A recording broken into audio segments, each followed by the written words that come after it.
au cours des immigrations, depuis l'Égypte antique, jusqu'à traverser tout le royaume de Nubie, de l'Éthiopie qu'on sort, les Adja actuels, comme bien d'autres peuples, ont atterri au Nigeria, notamment dans la région de Ile-Ife.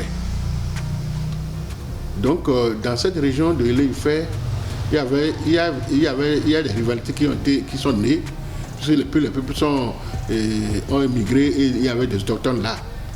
Donc, il y avait des rivalités. Et un jour, il y avait un complot qui a été ourdi contre l'ancêtre qui conduisait la tribu des actuels Adja. Et cet ancêtre avait un chien. Et ce chien lui est fidèle.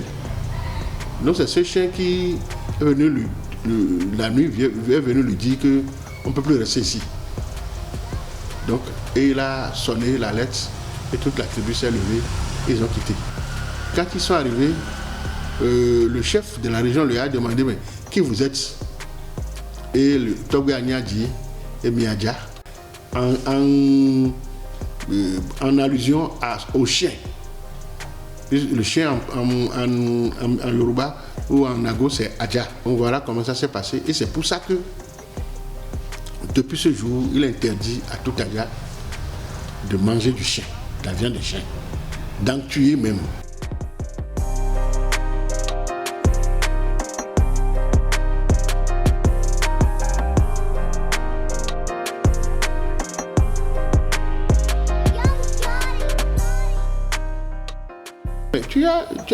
Tout ce qui est interdit par les ancêtres, si tu enfreins à ça, tu as le contre-coup.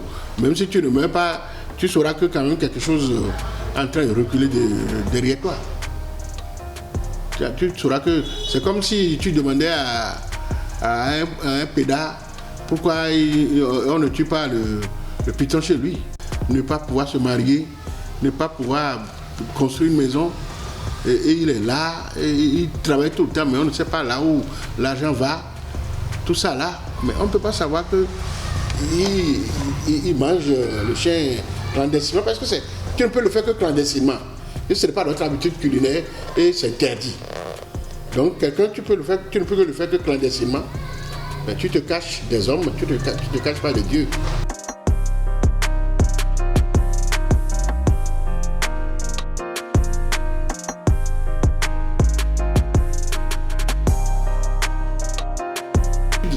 Généralement au sud ici, tu ne verras pas quelqu'un en train de tuer un chien, de manger des chiens comme ça. Hein. Et peut-être que les gens qui veulent snober. Mais un ethnie du sud, que ce soit un fond, que ce soit un mari, que ce soit un péda, que ce soit un khla, que ce soit un adja, l'adja que nous parlons maintenant, que ce soit même Mina, tu ne les verras pas en train de prendre le chien comme une viande. Hein. Au moment où moi j'étais en activité, on fait des voyages vers le nord. S'il y a une vente qui est grillée là, moi je demande d'abord. Hein. Ah, je demande. C'est quelle viande? Oui, c'est telle. Je veux voir la tête.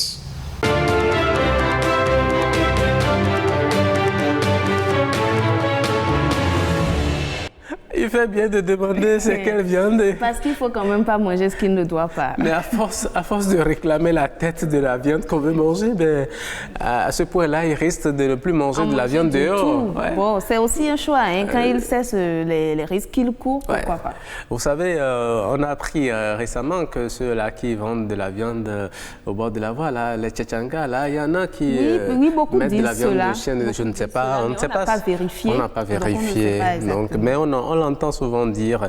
Mais vous savez, le monsieur, il a dit tout à l'heure, d'abord la viande de chien, elle est interdite, sa consommation, elle est interdite en milieu adja. Et ceux qui se cachent pour en consommer, les conséquences, il les a listées. Hein. Ce sont des gens qui ne construisent jamais de maison, qui n'ont jamais de femme, qui n'ont jamais de l'argent.